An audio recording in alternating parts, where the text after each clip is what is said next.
What's up, everyone? My name is Alex Padilla, the young bartender. Today, we're going to be making the Rosita.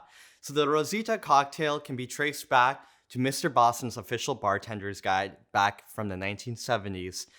The Rosita is definitely a Negroni-inspired cocktail, probably just a Negroni variation.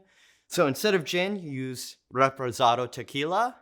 And the specs I'll be using will be from Meehan's Bartender's Manual. This book.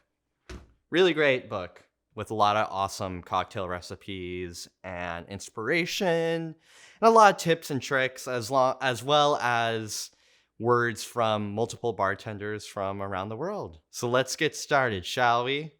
First up, what we're going to do is we're going to do half an ounce of Sweet Vermouth. Today's vermouths that I will be using will both be Martini and Rossi. And then half an ounce of Dry Vermouth.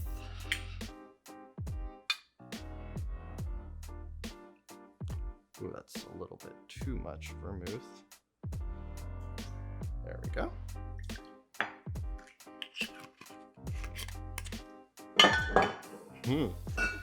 Then half an ounce of Campari. And I am almost out of Campari. Let's hope we don't run out. Oh. Barely.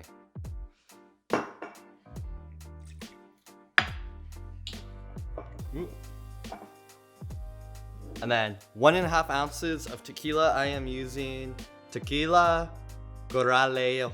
Corralejo is what my dad said. I'm really bad at foreign languages. Corralejo. I know this is a huge bottle. It's only a handle, but it's a very tall bottle. So 1.5 ounces of Reposado Tequila. Trying not to pour too much. There we go.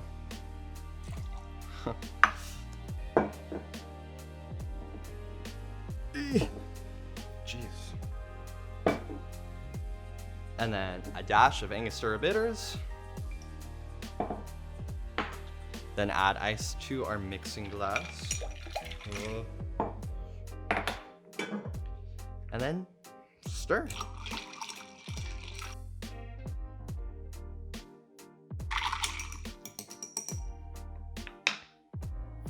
Then after stirring, we're gonna get our chilled cocktail glass. Let's cut.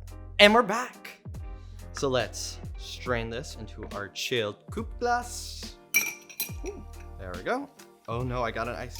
No, we don't want ice chunks in a cocktail.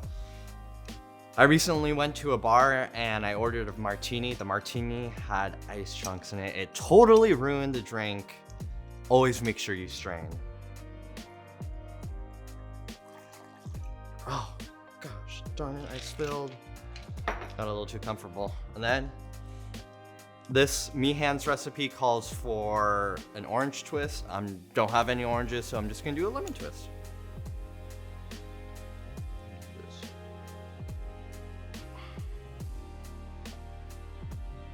Bam, there we have it. The Rosita. Let's give it a sip.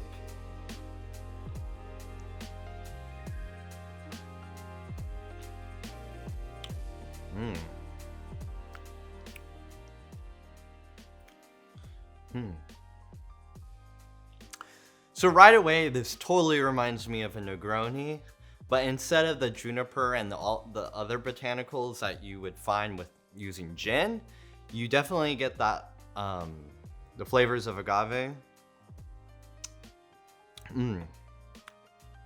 That really it pairs really well with the Sweet Vermouth. And then the Campari and the Dry Vermouth, you definitely get those combination of flavors. And then the Campari, of course, definitely is prevalent during the finish of the sip. Well, there we have it, everyone. The Rosita. Thanks for watching. Make sure to give this video a thumbs up. Make sure to hit like. I did this again. thumbs up and like are the same thing. Okay, thumbs up, hit subscribe, and then hit that bell icon so you can get notifications whenever I post a brand new video. Stay safe, everyone. I'll see you in the next one.